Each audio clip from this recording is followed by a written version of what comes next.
Já, góðan daginn og verið velkomin í Hin Reykjavík. Þáttum þar sem við fjöllum málefni sem að oft rata ekki í meginströms fjölmiðla. Í dag erum við með hann Ali Alameri, hælisleitanda og aktivista. En hann talar ensku, þannig ég ætla að byrja að skipta yfir núna. Hi Ali, how are you doing? Hi, I'm good, thank you. Og með mér í dag líka, with me today is also Laufey. And I just wanted to start, Ali, just to ask you some questions about yourself. Where are you from? And so on. Thank you so much. I really appreciate that you give me a chance to speak to you on your broadcast. And my name is Ali Alameri. I come from Iraq, Babylon. I born in 1987. And I have a law degree in Iraq. And as I was have a beautiful life in Iraq, but in 2005 I start work as a translator, civilian translator with the American forces and the coalition forces in Iraq. Mm-hmm. I spent some years work with them. After they left Iraq, I start work with American company, oil company. Then I left Iraq in 2015. May I ask, what caused you to leave Iraq? During my job with American forces in Iraq, we was me and with American forces fight against of the terrorists and the religion militias, religion groups in Iraq who supported by Iran.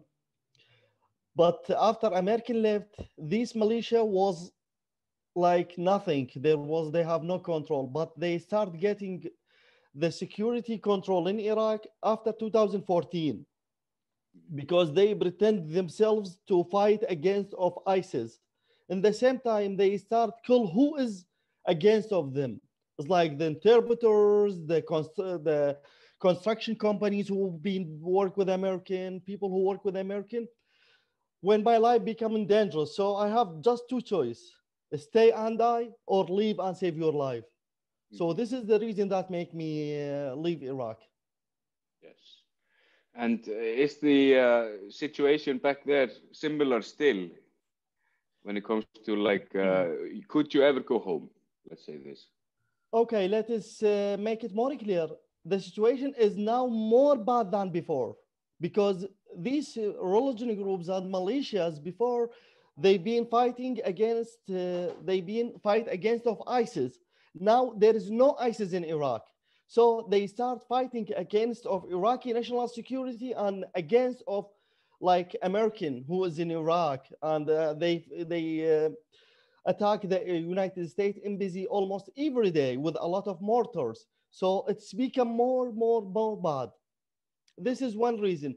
The second reason, when you leave Iraq, then you will become more active on social media to show the society, the Iraqi society and international society, how is the situation in Iraq?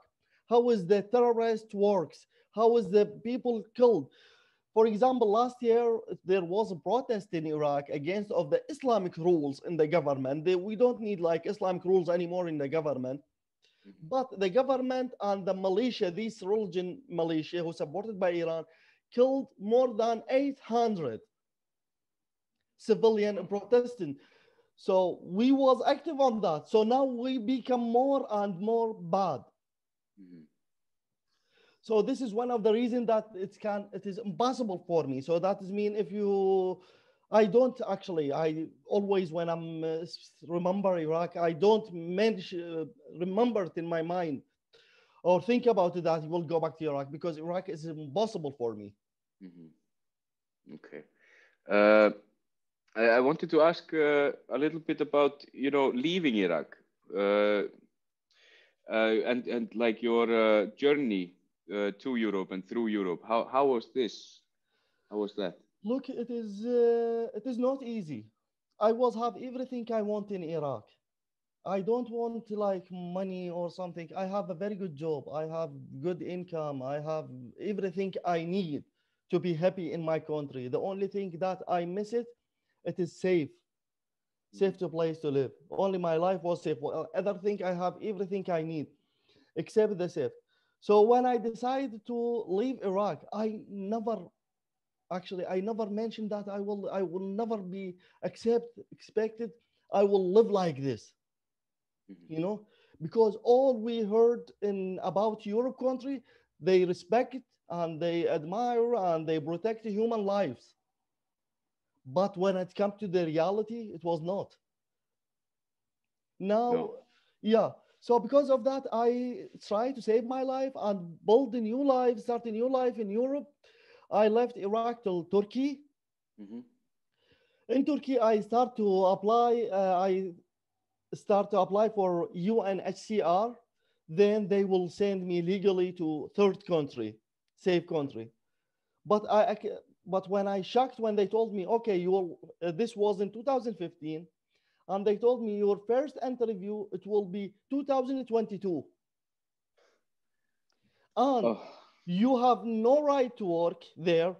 You have no income and nothing. You just sitting there. In the same time, I have diabetes type 1. I take insulin injection. And there in this country, when you are not citizen of the country, the medicine will be very expensive for you. Mm-hmm. So because of that, I put my life in risk and I take the boat to Greece.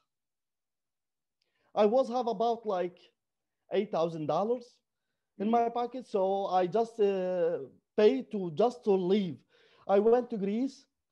From Greece, I take walk, taxi, buses, yeah, to Macedonia. From Mm-hmm. Macedonia, I went to Serbia. From Serbia, I went to Hungary. From Hungary, I went to Austria. From Austria, I went to Germany. From Germany, from Germany, I went to Sweden. From Sweden, I went to Norway. Mm-hmm. Some people they asked me, they say, why you went to Germany, to Norway? Yeah. Yeah, during my way, I don't know where I should go, but I was expected. It is a Scandinavian country, Mm-hmm. and it was part of Operation Iraqi Freedom of the coalition forces in Iraq. Mm-hmm. In the same time that they have a good relationship with the United States. So I think when I show them myself, my life at risk because I've been work with American, I'm going to get protection. But when I apply like this, so but when I come and seek asylum in Norway, I shocked again because of the result that I get. Mm-hmm. What was the result you got You from know, Norway? in Norway, that when I seek asylum and I give a proof that I've been working with American forces, I give a lot of pictures, videos, recommendation letters from American generals, American officers, and also the American officers contacted them that they told him he was work with us. So I have all the proof that I worked with American forces. The problem is what's happened is they told us now Norway authorities they think that people who work with American forces or coalition forces, their life is not in dangerous anymore after Mm-hmm. 2015. And these militias, they are work against of ISIS, not they work against of you, Mm-hmm. and they are not work against of United States. But if you go to Google now and Google the militia supported by Iran, you will find them they fight against of American every day. Mm-hmm. And the leader of these groups now on the terrorist list of United States authorities. Yeah. Yeah. When you apply again and you say, hey, I show you this, yeah, but you still have a chance to go back to Iraq and live your life there. So you are met with lack of knowledge, lack of understanding from Norway. Uh, may I ask, why not go to the US? Would they Yeah, not it is help a you great, there? it is a great question. You Mm-hmm. know, there is a program in Iraq by IOM, the Mm-hmm. International Organization of Immigration. if you work with American forces more than 1 year, you can apply to go to United States from Iraq. So during my job with them in 2009, I applied for that because I have all the documents and I have all the proofs. So I applied in 2009 for that visa. Yeah. Yeah, and in 2010, I got the answer. They say, okay, your visa is still in the process. And today is 15 January 2021, so almost 11 years, and I'm still waiting for that visa. So they have not contacted you? Yeah. No answer, nothing? Always. I just send them email like every 2 or 3 months. I told them about that. They say, oh, your visa is still in the process. We need more time to discuss your visa. Yeah. And one more thing. If there is any chance I go to United States illegal, I will do that. Even if it is risk, I will do that because I work for them. So this is their responsibility. But also, it is the responsibility of people who been according corruption in this operation, or Operation Arc of Freedom. So Iceland was part of that operation, which is the independent party decided to be Iceland, put the Iceland name on that operation. And what I say independent party, because now the independent party who lead the Ministry of Justice, but you know, they are politicians. And Norway was part of that operation. Okay, yeah, absolutely. I wanted to next to come to, like, okay, you came to Norway, and then from Norway you came to Iceland for the first time. How was Iceland compared to Norway? Did you meet, did you have the same situation, similar? You know, before I come to Iceland, I was reading about Iceland and how is the situation there and how is the immigration law. In Iceland, immigration law, they say, like, for example, I come from Norway to Iceland, I escaped from Norway because Norway won't deport me to Iraq. And it is like, I cannot be alive if they deport me to Iraq. So I escaped to Norway, to Iceland. In Iceland, there is law. If Norway deport me to Iraq, then Iceland should not deport me to Norway. So I use this as in my side, and I come and seek asylum here, and I give all the proof. But Iceland, they say no. According to the Dublin regulation, we have to deport you back to. At this time, I've been, as you know, I'm a refugee active person here, and I've been leading some protests in Reykjavík in 2019. And because of that, they stopped deporting people to Sweden. I know some people from Sweden, people from Norway, they start and they give them permission to stay here, except me.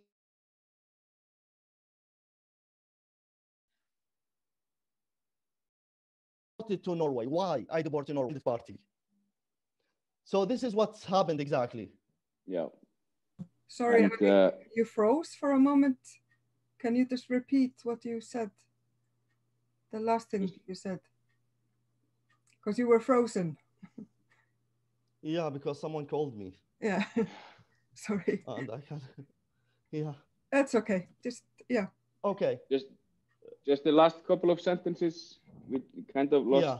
So, but as I say, some people from Sweden, they have same as my case. They got permission to stay here in Iceland. Some people from Norway, from other countries, from Denmark, but except me, I've been deported. Why?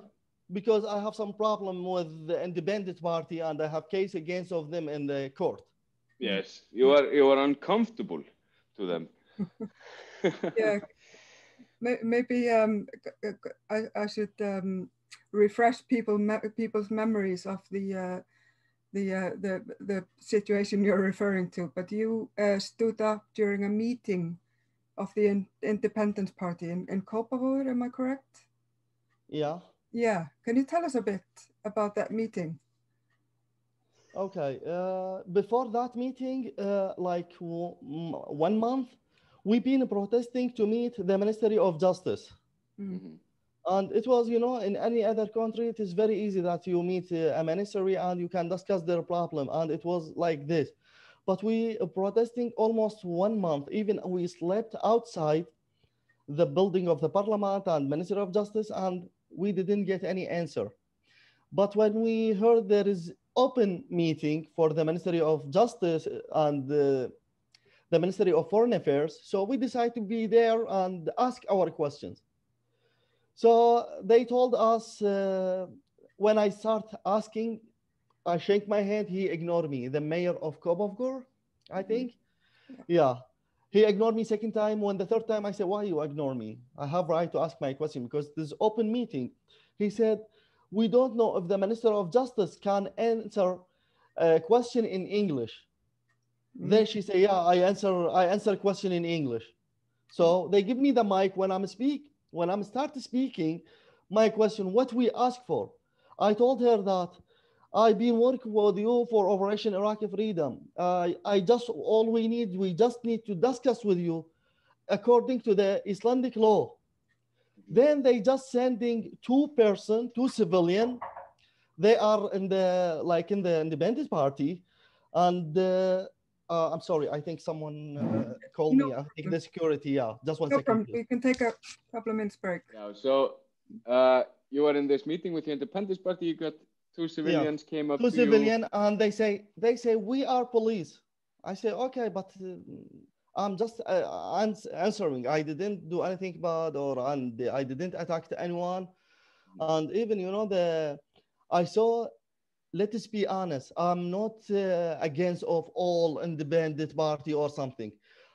At this meeting, and this is, let me say it in the first time, the Ministry of Foreign Affairs, who was also from independent party, he was not accept these civilian people to do that with us. And he sent his assistant to take them out, but they refused. They keep saying that they are police. We are police. Talk to us, and we are police. And as a foreigner like me, I expect them as a police because they say they are police. But what is surprised me, there was an independent party badge on their chest. And they say, we are police. I say, oh, do I look like in Iraq? Because in Iraq, this happened a lot. Yeah, then they try to take me out. And they say, we're afraid of you, but I don't have anything. I have no weapon or anything. Even my hands was in my back because I was expecting they attack me. So when they attacked me, they saw my hands in the back. When he tried to kick me out, I told him, okay, I will go by myself. This was happened. But after that, we found these police who say they are police. There was not police. And what I understand, always independent party, they pretend themselves as a police. If you are like independent party member, you are police. You can arrest whatever you like, and you can do whatever you want in Iceland in 2020. 2020, very strange year. There is a lot of very crazy things happened. Oh yeah, indeed. Absolutely. And Ali, your demands during those protests, they mainly were focused towards that you wanted to be able to work, right? You wanted better living situations. I mean, you were not asking for the world. You were asking for some just human rights, basic things. Yeah, exactly. What we ask is, we live in the immigration process, okay? And you are looking, you are like follow our cases still in the process. Give us chance to work. Yeah. Okay. So for example, and I give you one example about this. About me personality, I got a job here in Iceland, and they told me, I went to UTL. They say you have to buy health insurance or life insurance.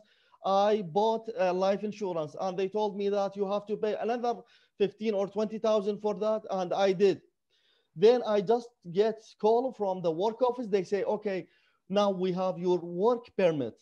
So I got the work permit, and now I was ready. And even the company, there was my Icelandic company, they were so excited to rehire me in their jobs, and they want me. And they told me that UTL, they told me Tuesday you will get your Kenitala. And they told me, I said, what, should I have appointment? They say, yeah, Tuesday, 10 o'clock, you can get your kenitale. But Tuesday, 7 o'clock in the morning, I was deported to Norway. Mm. Okay. This is one of the things that give people chance to work. Then you don't need to pay for their living, for their health care, for everything. Why you should spend a lot of million about that? When I say that, we need to help the government. We need to help the authorities. This is one. The second thing, that the healthcare, according to the agreement of the human rights, which is the eastern part of it, each person have right to get the healthcare. But here you have no right to get healthcare. Yeah. Even in the immigration law, like for example, here I come here, I thought that I'm going to find something change. When you come to Iceland, all the refugee is like with the sick, like diabetes. He have to see a specialist doctor of diabetes to tell him, to show them that how it's work here. Yeah. And I should see the doctor for the first weeks I'm in Iceland. Now I've been here in Iceland for almost 6 months. And even the doctor, he said, you should go to the diabetes doctor, to the clinic, and they have to see you. But until now, I didn't get anything because of UTL, because Ali. The third thing, that the place in Keflavik, Ásbrú, yeah. Asabro, you know, you live, there is nothing around. You cannot meet people, you do nothing. And people's psychology start to be suffering of their psychology. You know, we have a lot, almost 5 every week, suicide. People are trying to suicide in Keflavik, and you have nothing else. So we was asking, okay, you pay the same money, the same renting for that building. Try to find a building close to the city, then people can be part of the society. Okay, and we was always asking, stop deportation. Stop deportation, what we mean stop deportation. It's stop deportation and look to our cases. Okay, look to our cases. What is in our cases? If I have no reason to get asylum in Iceland, and you saw that there is no risk of my life to go back to Iraq, you have right to deport me. But do you know now, even now in my case, when I'm applying now, do you know what Iceland said? Iceland said, we are sure you work with American forces, but you can't go back to Iraq. There is no danger of your life. And because of that, they need to deport me to Norway again. But if there is anyone can look what's happened in Iraq now, you know, now, according to some website I saw, Iraq is the second dangerous country in the world. And this is only a good reason to get asylum here. And when I say asylum, I don't want you to pay me money. I don't want you to pay me social. I don't want all that. I don't want immigration asylum. Okay, let us come like this. Yeah. Don't give me immigration asylum. Don't give me asylum either. Just give me work permit. I pay for myself, and I will pay for my health care, and I will pay you tax. Yeah. Okay. But what's happened is, the problem is they choose people who cannot work. Here in Iceland, they choose people who have no experience in anything.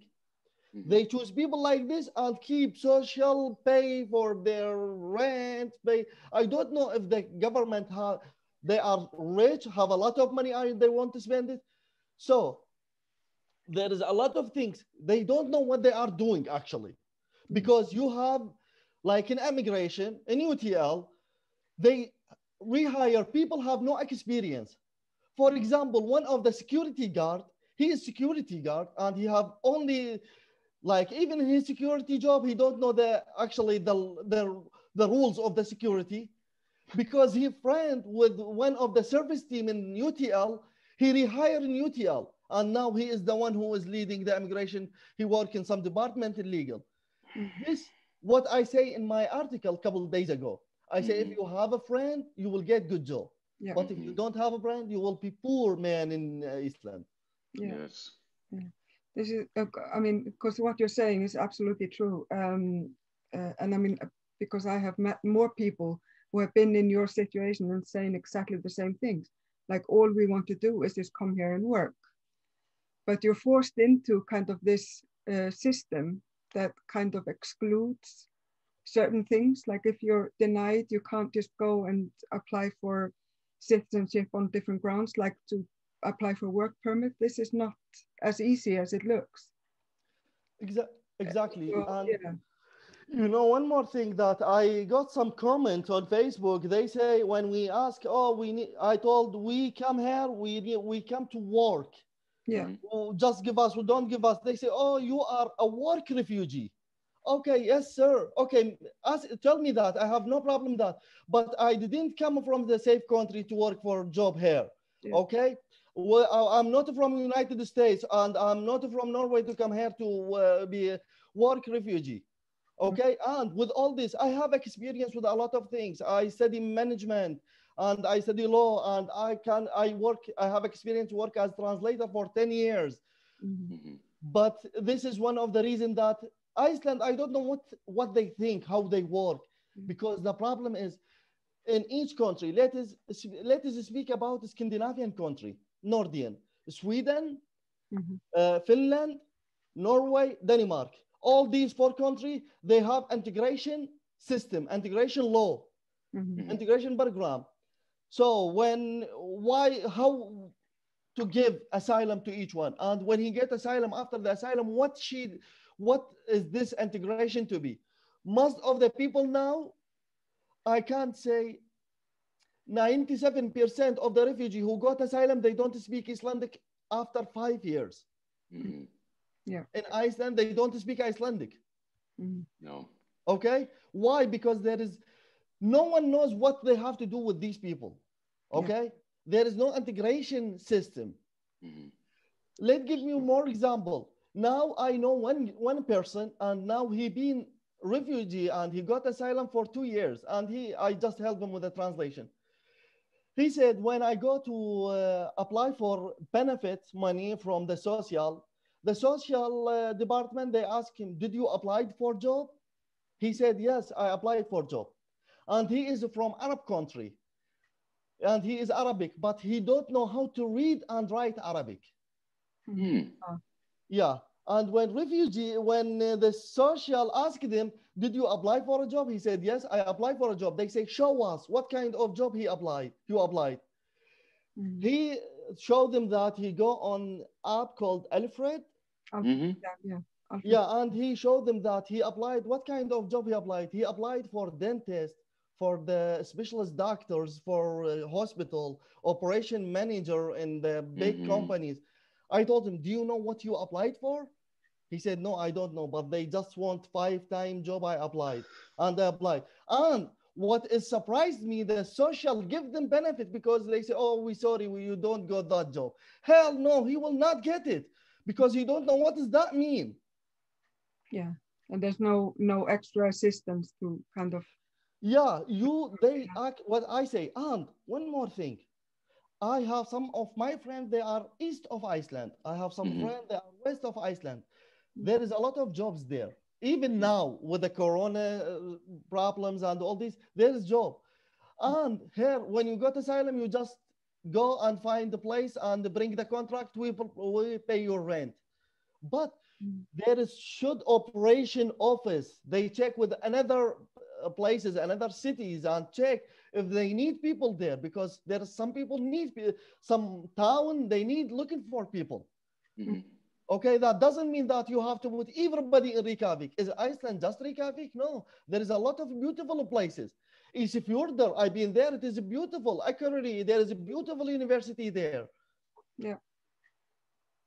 So this is, I'm not, so when I pretend myself as active person for the refugee things, I'm not asking for just my asylum.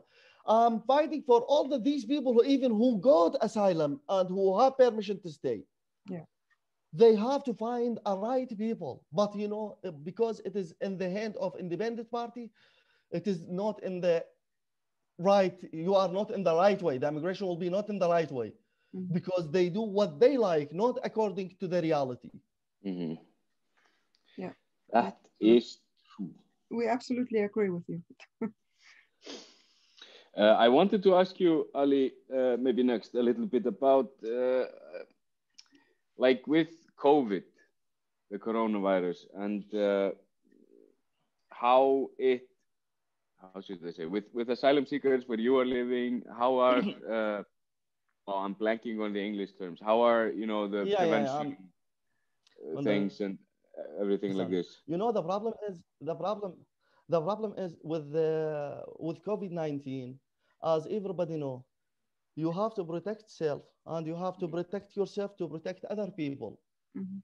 Because you know we have in this society we have a lot of old people, we have a lot of sick people, so you know, and COVID it is not easy. We lost a lot of good friend and a lot of good people, and uh, I don't want to lose anyone even if I don't know, because we like everybody.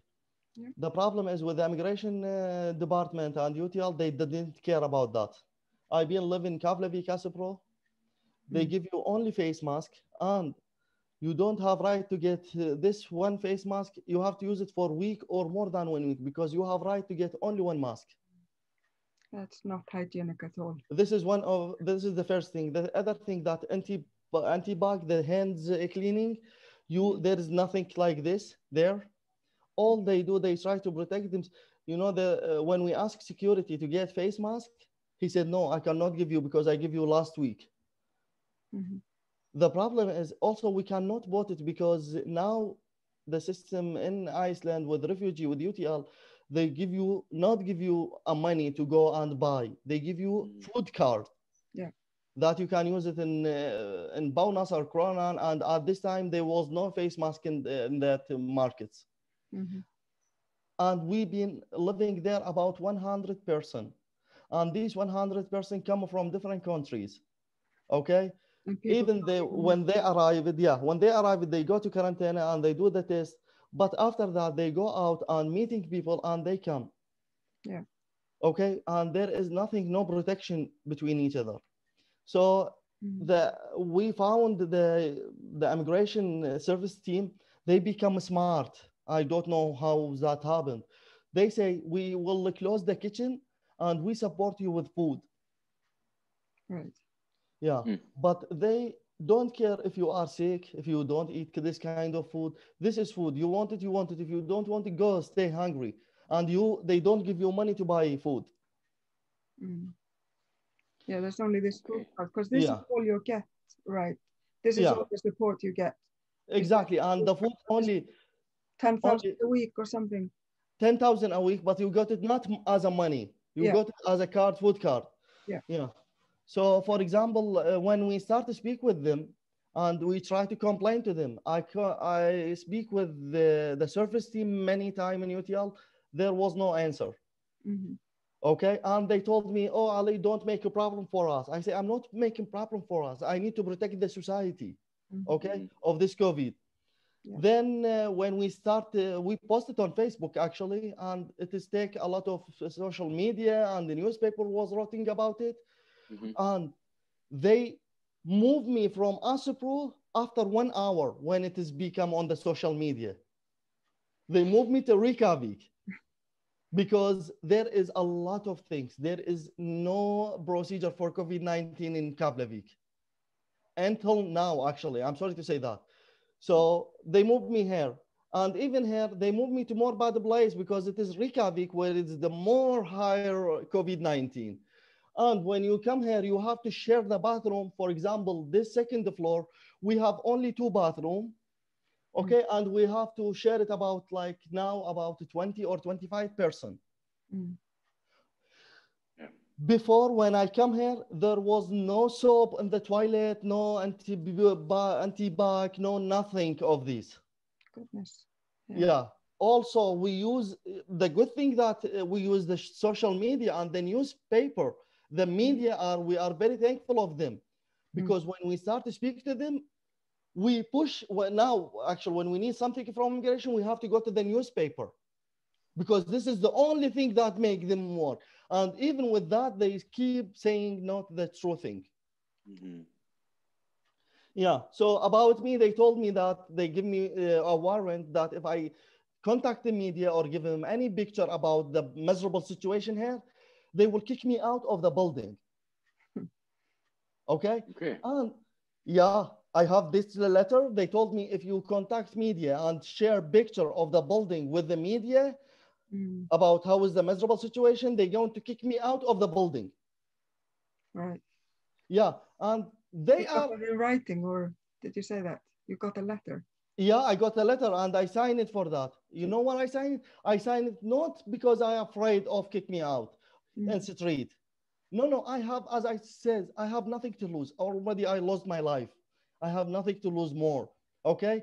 And even if they kick me in street, this is not the first time that I've been living street in Oslo, in Norway. So it doesn't matter to me anything. Yeah. But when you have to be all right, don't be afraid when you are on the right, even if you get hard time. Yeah. Here, for example, here now, during our meeting with you, now I speak today is 15 January at 12 o'clock. Now, immigration and UTL, they are not supporting us with any face mask. Okay, they give, there is antibac, we bought it and we got it. But also the good thing that we have, there is organization what's called, I don't know the exactly name in Icelandic, called Solaris.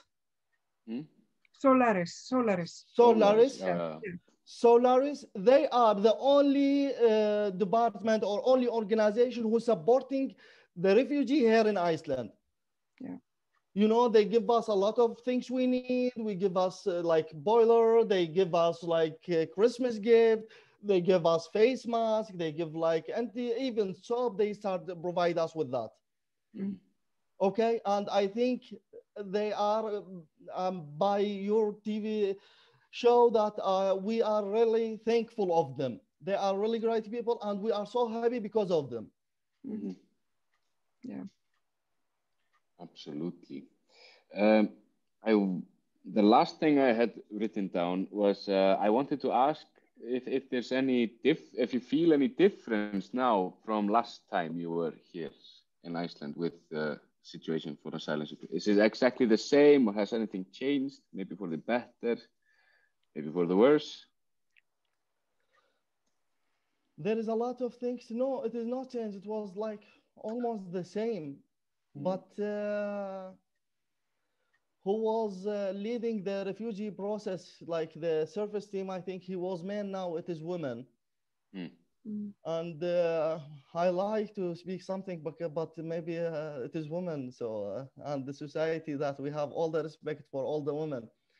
The problem is when you say something, when you say something, they don't answer to you. But now they are answered with lying. When we say should not be more than one person in the room, they say, yes, we put a single room in each one and maybe 2 persons in the room.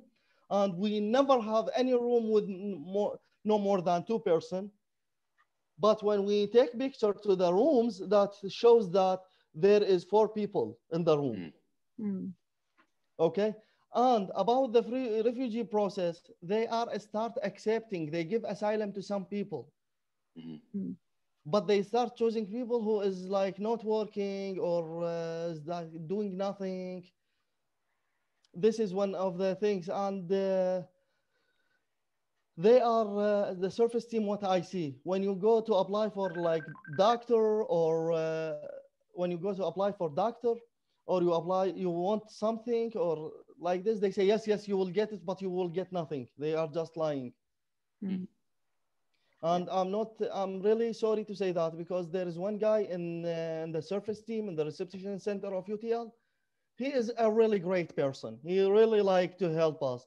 And you know, as I study psychology, I know from his face, he love to help us.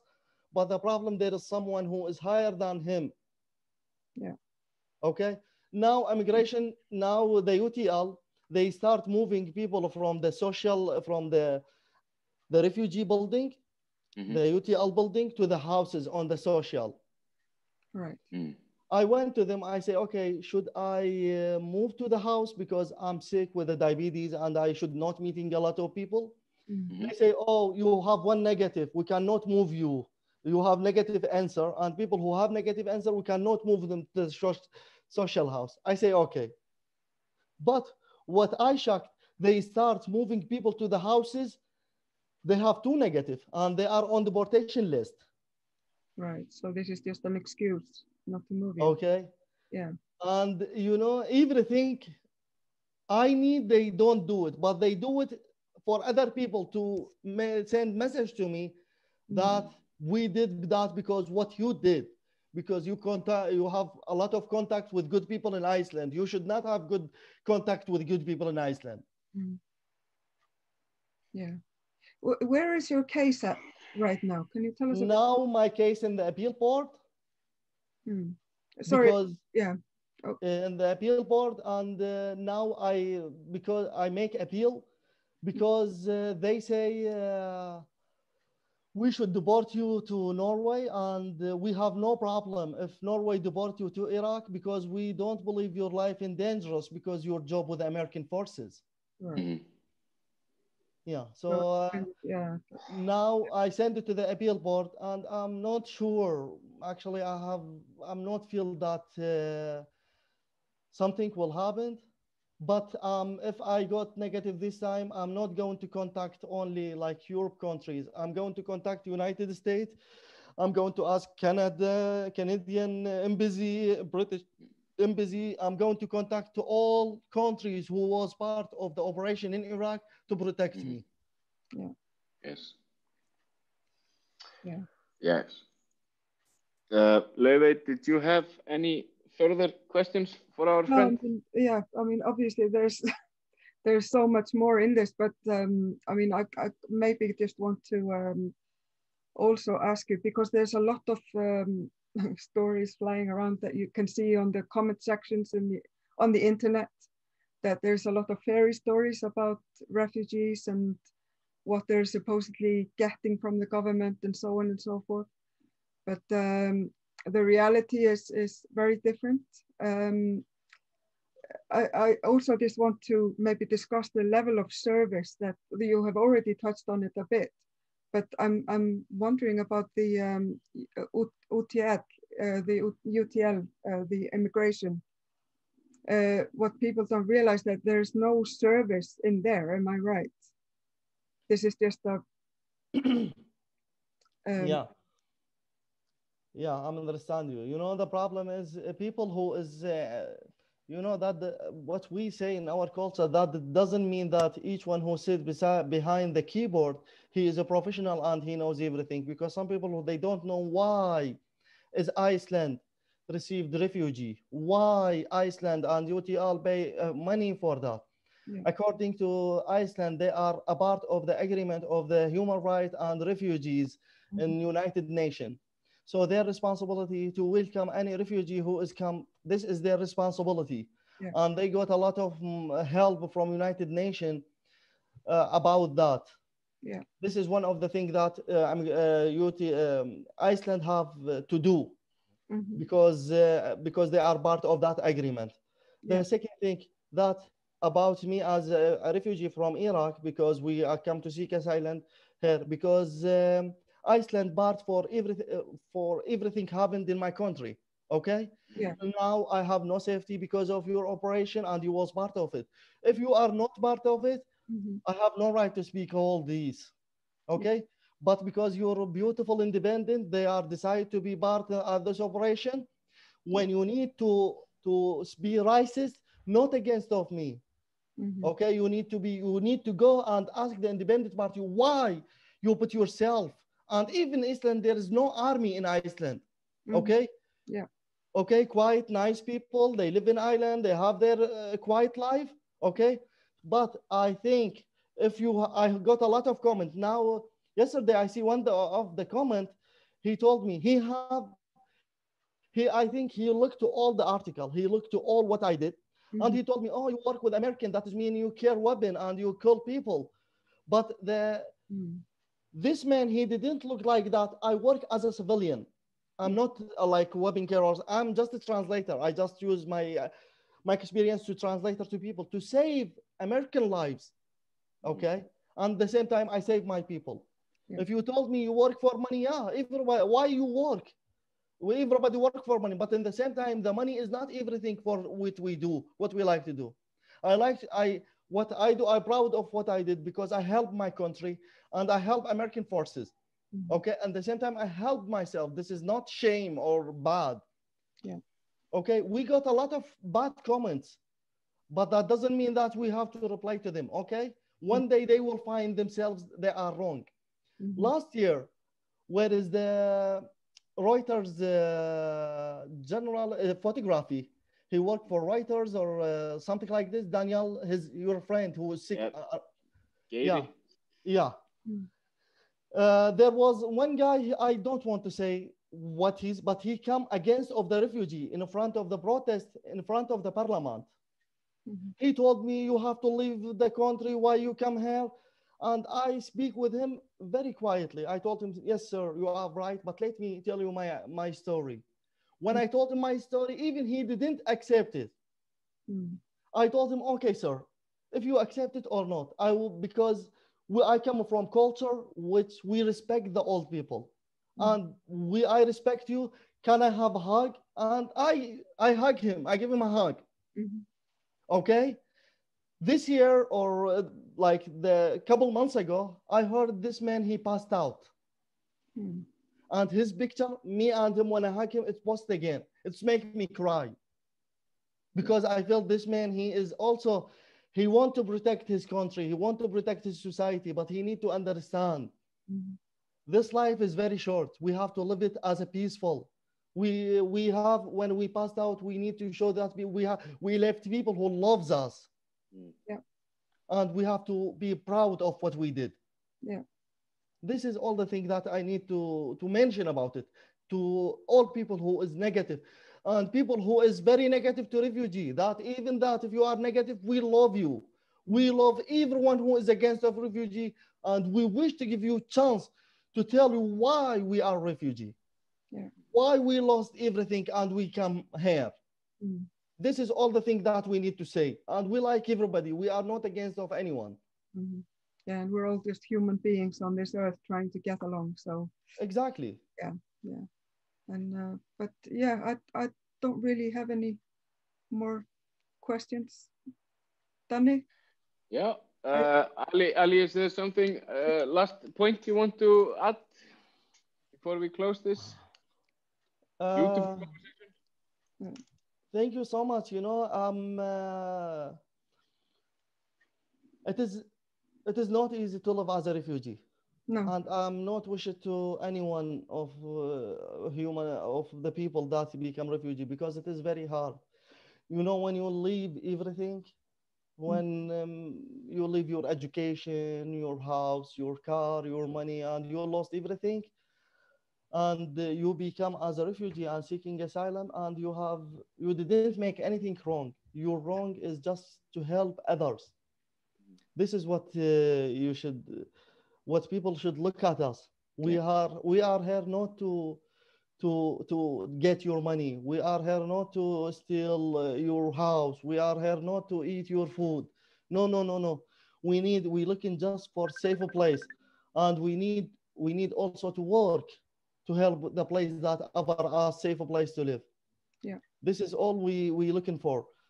And if you are like, as I say before, if you don't like us, or if you like us, we love you and we like everybody.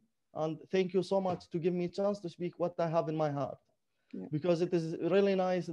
I feel so happy when I share what is inside me with people, to know what does that mean to be refugee or asylum seeker, especially in Iceland. Absolutely. No, thank you so much for. Thank you so much. I appreciate that. Yeah. Would Danny? you close the program, Danny? Yes. I will close the program. Thank you. Okay. Much. When it will be posted? Like I say, thank you so much for this beautiful conversation, my friend Ali Alameri. The episode is called On the Reykjavík, Hin Reykjavík, and we post it at 5 o'clock on Fridays and Tuesdays. Laufey, takk fyrir að vera með mér og við bara sjáumst næst. Takk.